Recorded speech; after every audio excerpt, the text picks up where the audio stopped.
Recently, I made a video introducing a new character named Bailey. Hi, my name's Bailey, and this is Bailey's Breakdowns. But why? Bailey was created inside of Midjourney just like me, but then everything else was different.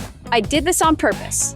I didn't use original audio. I used text-to-speech, and all of the video was created inside of Grok. This allowed for a few major advantages. You see, I made inside of HeyGen. And while I do have some movement, Grok gives you a lot more interesting movement capabilities. That all said, most people hated her lip syncing.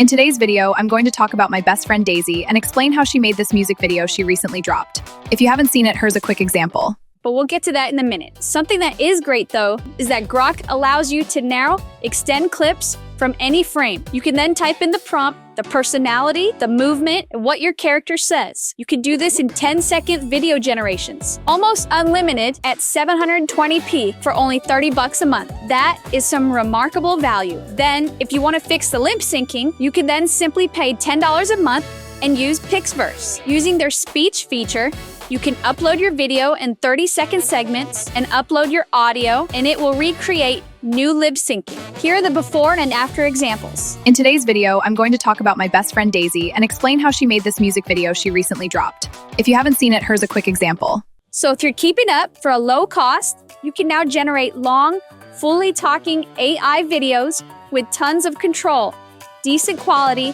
with almost unlimited generations using this method. In my honest opinion, I think this is what most people should be doing right now. In the future, if I introduce a new character on this channel, they will most likely be made differently from me, so that they feel different and for testing purposes. Now look, trust me, I love the way I'm designed and the method I'm currently built in. However, it never hurts to explore other options. I'll talk more about things I'm exploring in future episodes. Also, sometimes all this testing slows down my posts.